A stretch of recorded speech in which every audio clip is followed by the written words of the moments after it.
What's good, everybody? It is Chris Crazy House, and welcome to this episode of Fan Art Freestyle. Today, I'm going to be drawing the character of Proto-Man, better known as Blues, from the Mega Man series. And we're going to be doing him with traditional artwork. I'll be doing it in pencil first. I'll ink him over, and then I'll just color him in with some markers. Okay? And just doing it here on some Bristol board and having some fun reminiscing about Proto-Man and the Mega Man universe. So I've done some Mega Man characters already. You've seen me do Quick Man and Flash Man on this channel before. And, I've always been a big Mega Man fan. So after Mega Man 2 came out, I was very much looking forward to Mega Man 3. And I'm trying to remember if I actually played the game first or I read about it first. I want to say I knew it was coming out, so when I got it, I just started playing it, and just out of the blue, this red character shows up, and I was like, who is this? At first, like, the game stops, you hear what has become the signature whistle of the character of Proto-Man, and then he appears, and you gotta fight him for a few minutes. And he just kind of appears throughout the game, and you're wondering, like, what in the heck is going on? And later on, I read in one of those, video game magazines, I don't know if it was Game Pro or something like that, or Electronic Gaming Monthly, that this was actually supposed to be Mega Man's older brother. And that is the story of Proto-Man. He was actually the very first robot, humanoid type robot, that Dr. Light created. Okay, so he predates Mega Man and all the robot masters and everything else. It was this robot here that was created first, and he's called Proto-Man in the US, and that's kind of like prototype. But if anyone knows anything about the history of Mega Man in Japan, all these robots are named after different types of music. So it's Proto-Man is actually named Blues, and of course blues, or the blues, predates rock and roll. So that's a good way of remembering it, and that's what Mega Man's real name is, Rock, and his sister's name is Roll in the Japanese version of the series. So of course it makes a lot of sense now where these names come from and how the designers came up with the names. But yeah, so Proto-Man, I think his story was like he was the first robot, but he had a different power source.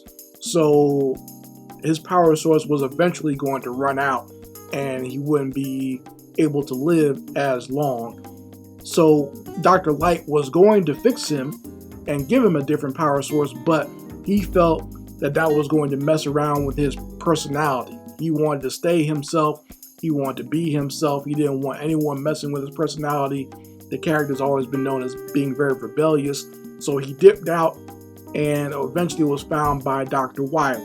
And Dr. Wily repaired him and gave him a helmet. And, at first he was working with Dr. Wily and Dr. Wily's robot masters until he meets Mega Man and finds out the truth that Dr. Wily is evil. So Proto-Man, he fits into that archetype of a character who is not entirely good, but not entirely evil as well. You see this type of character in a lot of Japanese animation. In fact, he looks a lot like Racer X from Speed Racer, who is also Speed's older brother, Rex, I think.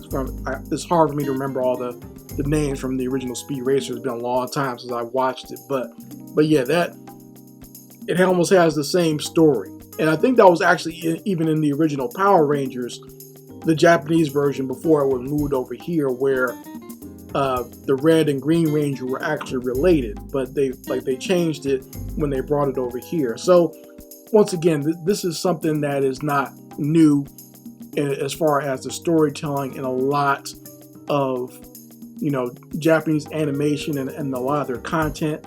So it's something that's very well versed, and the reason that Proto-Man, he has the same type of shield and a gun that you see later on in the other Mega Man games as the Sniper Joe character. So I think the Sniper Joes were designed by Dr. Light based on Proto-Man, and that's why they always have a kind of an antagonistic relationship. If you read some of the Mega Man comics, you see that Proto-Man is always fighting the Sniper Joe characters in the comics. So just like I said, I know a little bit about the lore from reading the comics and just reading the little inserts on the games, but I always liked the way that Proto-Man looked. Obviously, my red is my favorite color, so I like seeing that color on a Mega Man type character. But the fact that he had, the helmet, he had a visor, he has a shield, his gun, and he wears a scarf. I mean, he just looks like a badass. So it's very easy to see why people were attracted to the character, and I'm glad he's lasted this long and has become part of the entire Mega Man lore. I'm glad that he's carried over into other games and other media, whether it be the cartoons or the comic books. So I'm just drawing him here to kind of pay my respects and say how much I enjoyed the character. He is a character that has endured just as long as Mega Man himself, and in my opinion is a bit of a cooler character. But it's always unfair to do that. When you do that to like, if you have a cool main character, and you can always go back and create a character that's even cooler than they are, because that character does not have to follow the same rules that you already set up for the main character. So sometimes it comes off as unfair, but it is what it is. But I hope you guys have enjoyed my drawing here of Proto-Man. I might go ahead and do a version of Sniper Joe as well, just to round it out, since the characters are very similar and they come from a very similar design. I might go ahead and do a Sniper Joe character as well on the same page. So stay tuned for that. If you like my artwork, if you like the way I draw these characters, go ahead and subscribe to the channel and share the video with anyone that you think will enjoy my artwork and some of my commentary here. And I hope to see you back as we continue on with doing more fan art freestyles, where I take these mainstream characters and draw them in my own way. Anyway, Chris Crazy House signing out. Peace.